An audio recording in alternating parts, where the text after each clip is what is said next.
After yet another week of theme park news, it's time to break down all the biggest stories. We've got new coaster announcements, a few rumors, and most importantly, we now know what Six Flags New England it will be building in 2025. This will be interesting, so let's get started. We're going to start out with this week's big roller coaster announcement from King's Dominion. So we already know what King's Dominion was going to build. It's going to be a launch B&M wind coaster in the volcano plot of land. And taking a look at the layout, I would say it's okay. Yes, it's a wind coaster, so you have to tell your expectations correctly. And yes, this is a very good addition to King's Dominion. It was a very good move, but I don't feel like the layout is super impressive. It's pretty basic, you know, a couple inversions, a couple helix, nothing crazy. I do like the placement though, and like the concept art where you're like over the pathways and stuff. I do like that part of it. But honestly, the layout's, it's just okay. There's a couple good moments, but again, it's fine, you know? And I am a little worried, because B&M, the past few roller coasters they've built, have been, well, rough, to be honest. People are complaining about Iron Menace and Penguin Trek, and how rough they are. And with wind coasters, how far away you are from the track on that outside seat. I'm a little worried that Rapterra is going to be rough. Now, of course, we don't know that yet, but it's still something to keep in the back of your mind. Basically, to summarize, good addition to King's Dominion, okay layout, and a little worried if it's going to be rough. So we got a new roller coaster announced this week. But what else happened? Well, as you are probably aware of, and I'm sure you've watched a video about this somewhere else, but Formula Rosa, the world's fastest roller coaster in the world, has been closed apparently since January. Now, I'm not gonna lie, I pretty much completely missed this, and I do apologize that I never really mentioned it in any of my theme park news updates that this has been going on. Because we're being quite honest, this is one of the first times I've really even knew this was happening. But anyway, I kind of want to discuss my thoughts on what's going on. So, I'm sure it's something to do with the launch, because with intimate accelerator coasters with hydraulic launches, that seems to always be the problem. So my guess is the launch motor died or a cable snapped or something, and they're probably waiting on a part. Or maybe they have something else up their sleeves. What if they're going to pull a Top Thrill 2 and replace it with a LSM launch? And I've heard someone else mention this, but because of Falcon's flight coming soon, the world's fastest roller coaster record isn't going to last that much longer.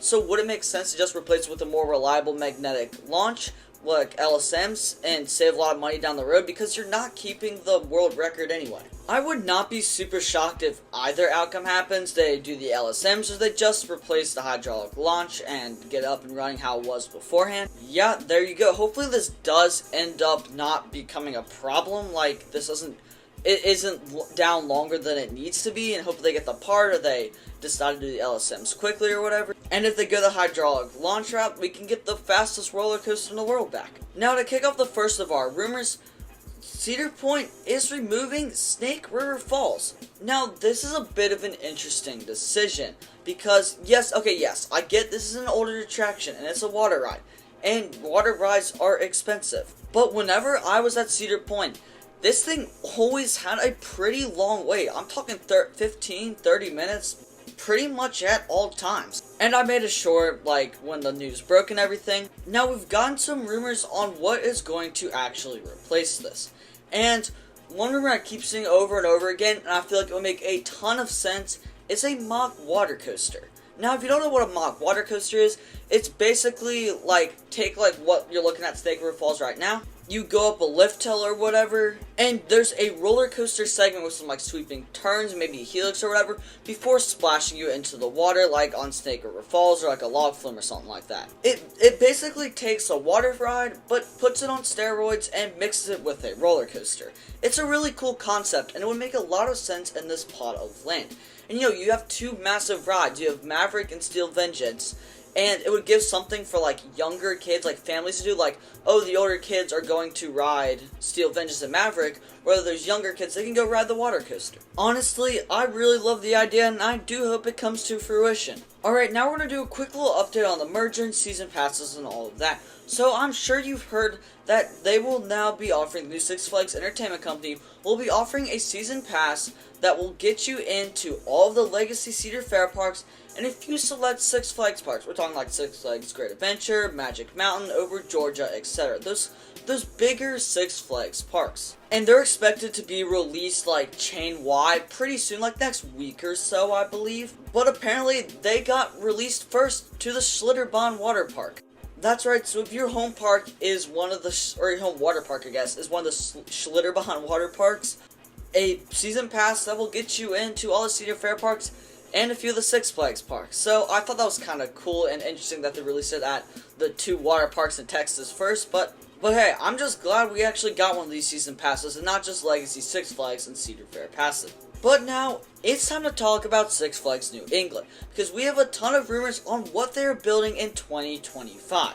Spoiler alert, it's probably not what you would expect. Alright, so in last week's theme park news update, we covered that Six Flags New England had filed permits for something coming to the park. And at the time, we had pretty much no information. It could have been a roller coaster, a flat ride, water ride, dark ride, restaurant. We had no idea. But we have started getting some rumors, and one of the most prevalent rumors I've been seeing and hearing and everything, and what seems most likely and will make a lot of sense for Six Flags New England to build, would be a family-launched coaster. And stats-wise and ride experience-wise, we're probably looking at something similar to Bear Mountain. Not the same. There's a good chance that it'll have like less launches and stuff, but same like feel and like the swooping turns and all that stuff, like a similar type of coaster. But the best part about this project is that it has been mostly rumored that it will be coming from Intamin. Now, if you didn't know, Cedar Fair and Intamin had some serious beef. Many of Cedar Fair's coasters that they bought from Intamin had a ton of issues, and Intamin never really delivered on what they had promised. So back in 2008, Cedar Fair decided to stop working with Intamin and hasn't worked with them since.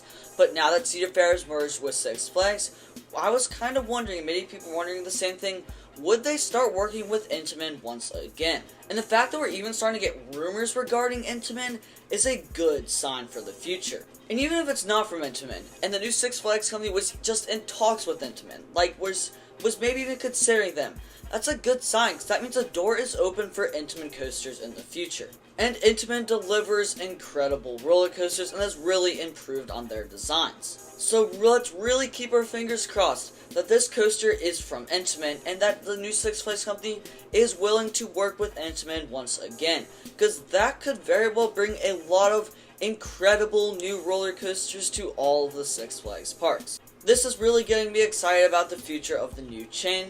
And of course, I'll keep you updated on everything we mentioned in this week's theme park news update, so make sure you're subscribed for that. Drop a like down below while you're at it, and thank you guys for watching, and I will see you all in the next one.